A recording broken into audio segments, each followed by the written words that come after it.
Hello classmates and Professor Wang. My name is Laura Presutti, and today I'm going to present the required and optional readings for Module 4.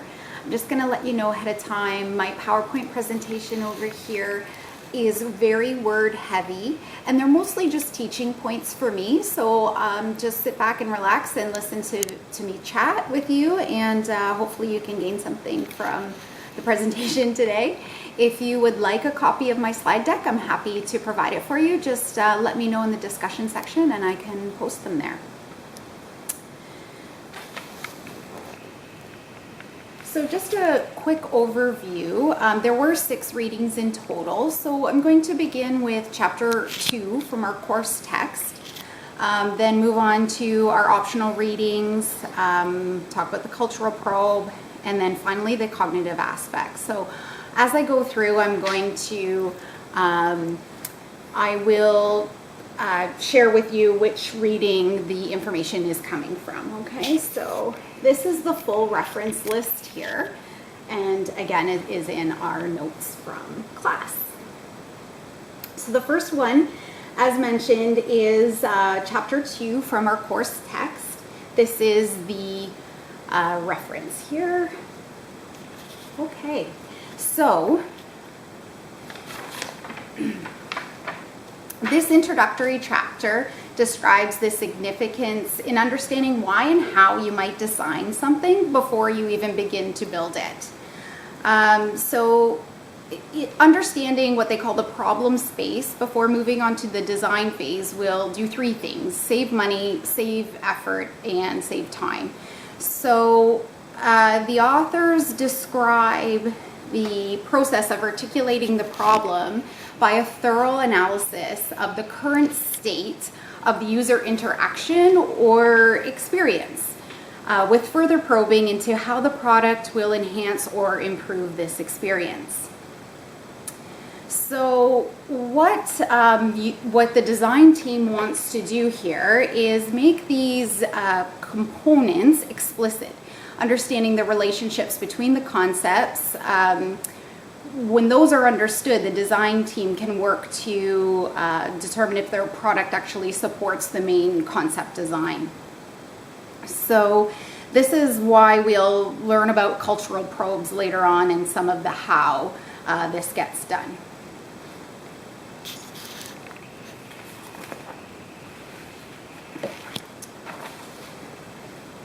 So in this chapter, the authors discuss how an interface metaphor are an essential component to the conceptual design.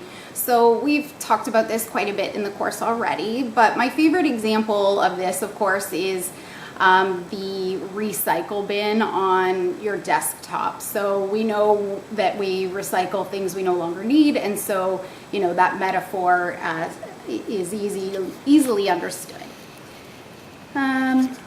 So the authors go on to talk about other ways to analyze the types of the person with the product. So for example, they talk about instructing. So how the user might issue instruction to the system. Or conversing, like the user will have a dialogue with the system, and Siri is an example of this for anybody who's familiar with that. And manipulating, so how the user would interact with the object or the virtual components of the system. And lastly, exploring, so the users actually move through the virtual environment or space. So other ways to conceptualize design, gain inspiration, knowledge, to enable the design team in framing or informing their design. The authors talk about, you know, using paradigms, which is like a generalized approach, a vision, so a view for future state, using theories and models, you know, which are of course a way or a means or a lens to view or analyze the problem. And frameworks, again, that help to limit the scope to specific components or variables. So on the next slide, we're going to see use of a model to help us understand work systems.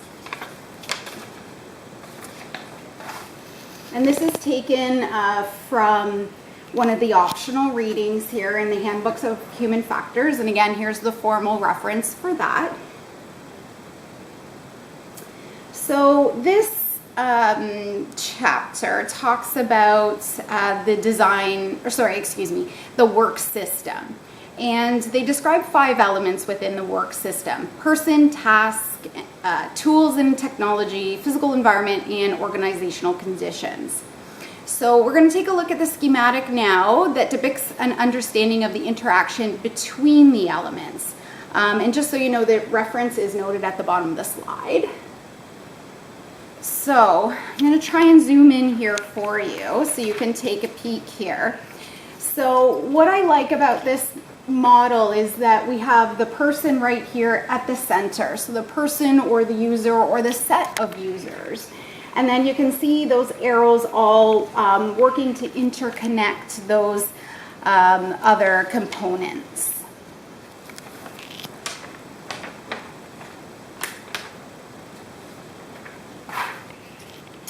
Okay, so in this chapter, the authors argue the need to redesign healthcare work systems in order to accomplish 3 important goals: identifying sources of error, requiring correction, improving efficiencies, and improving overall effectiveness in the healthcare delivery. So, to summarize what they're saying here is the design or the redesign must follow a process to ensure success.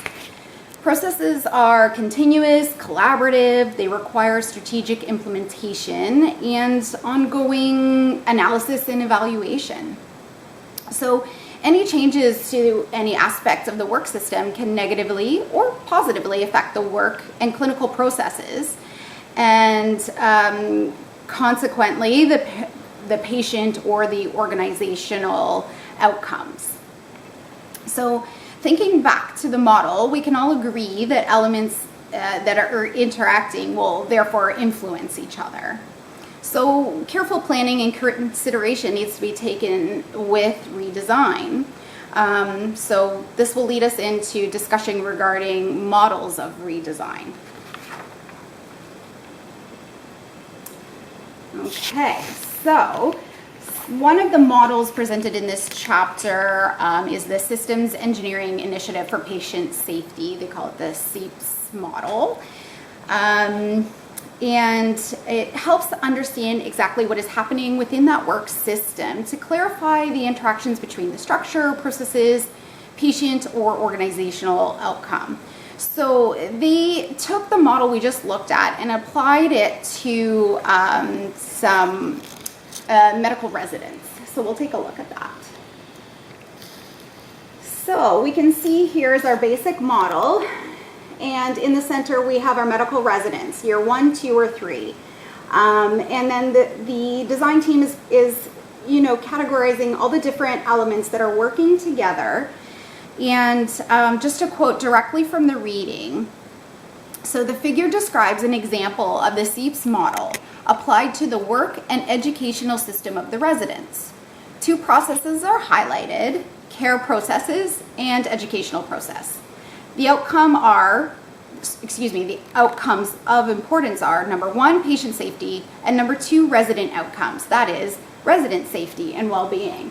And so we can kind of see, how these 2 outcomes are working back into the system and help us visualize the work system flow.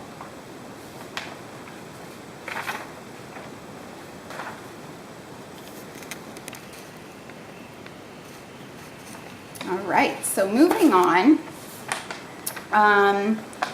This is our next reading. Again, it was an optional reading, and so this is continuing on the discussion around workflow, and this is specifically talking about health information technology implementation.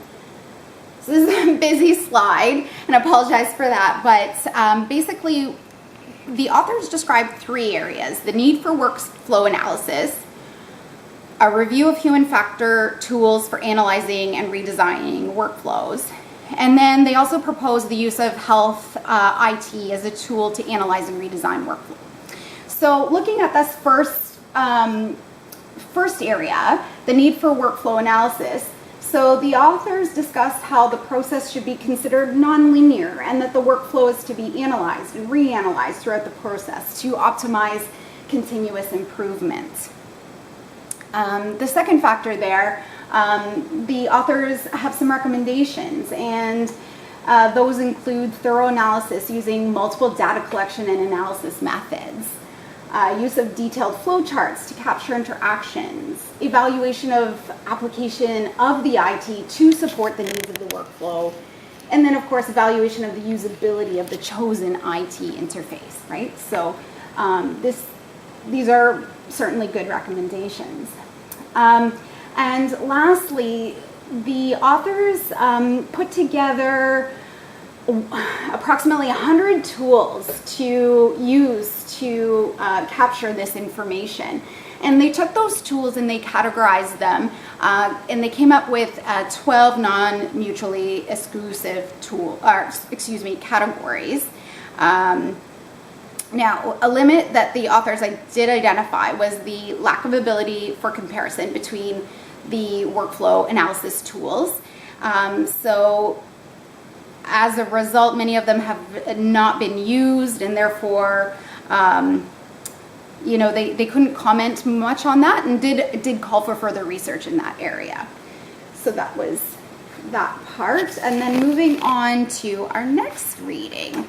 So this was about cultural probes, and so I'm actually just going to jump ahead to this next slide, thinking about cultural probes and sort of probing in not only just to the person, but to all of these different elements that we previously discussed. So a cultural probe is one of those methods that the authors from our previous reading described. It allows for multiple data collection and creative analyses. So in the reading that we had, what I liked that the authors discussed was how the probe can come from the perspective of the artist designer rather than the scientist designer or engineer designer. So it provides increased opportunities for more inspirational responses. And so it can improve the overall aesthetic. And the other thing that it does, it will veer away a little bit from that scientific methodology and allows the designers to kind of push those boundaries that of technology and probe further into the specific culture in question that we're trying to gain knowledge about and understand. So what the authors note is that the results therefore become subjective rather than objective, but are useful in understanding the true experiences of that specific culture. And again, focusing on sort of that artistic method. Okay. So now we move on to the cognitive aspects. So again, just popping back to this model, when we think about the user or the person in the center, cognition is one part of the person that we want to consider. So it's useful to have a good understanding of the cognitive aspects in design. Okay, so this chapter in our text focuses on cognition, as I mentioned, and the implications for design. So the cognitive domains that we want to consider in design are attention, memory, perception, and visual perception, and information processing, the skills related to that, and the speed at which information can be processed by the human brain. So designers need to understand and consider these when looking at how people learn, specifically related to reading, speaking, and listening. So one thing I wanted to note that I really liked about this chapter, and I'm just going to try and zoom in on it here for you, are these great little design implication boxes.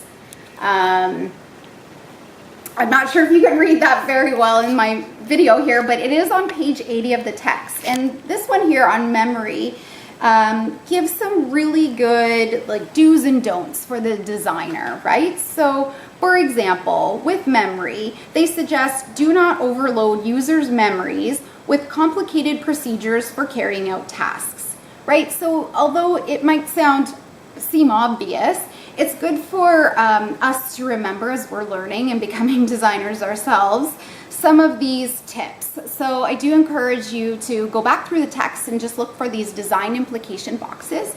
They're really helpful for the do's and don'ts. Okay, so the other thing that was noted in this chapter, the authors describe a gulf of execution and evaluation to illustrate gaps that exist in the human-computer interface. So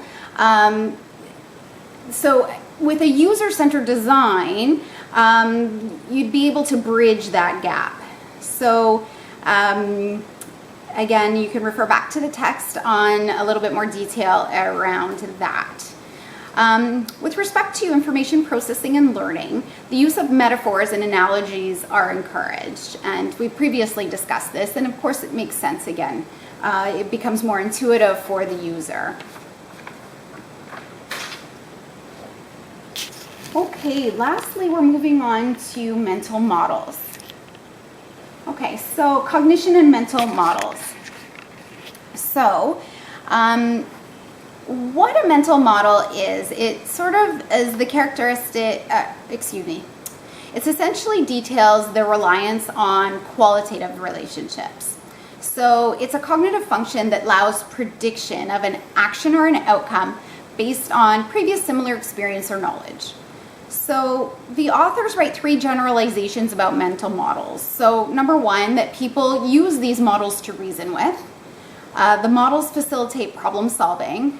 And lastly, the models can provide both incorrect and correct results. So they give the example of the thermostat control of the home.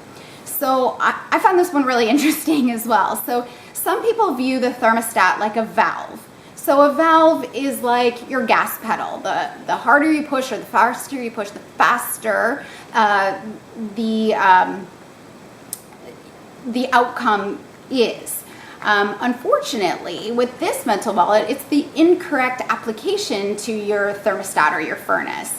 What you actually want to apply is more of a threshold model to the thermostat, because essentially the rate at which your home will heat up will not change based on how high you put it, because it is not a valve, it works on a threshold.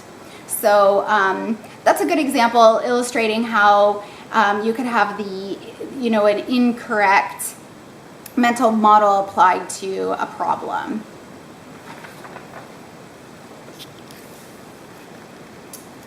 Okay, so I think that wraps up all of the different readings. So just in summary, in this module we discussed human cognition and how it relates to the design interfaces and devices relevant to healthcare.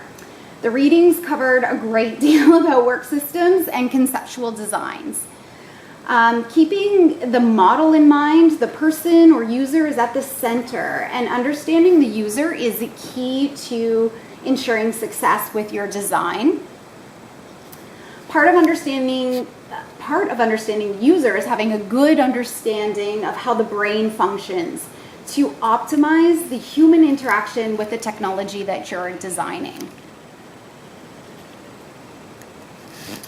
So that brings me to the conclusion of the presentation. So thank you so much for watching. If you have any questions, I'd be happy to try and answer them. So please do post in the discussion section of the module. Have a great afternoon, everyone, and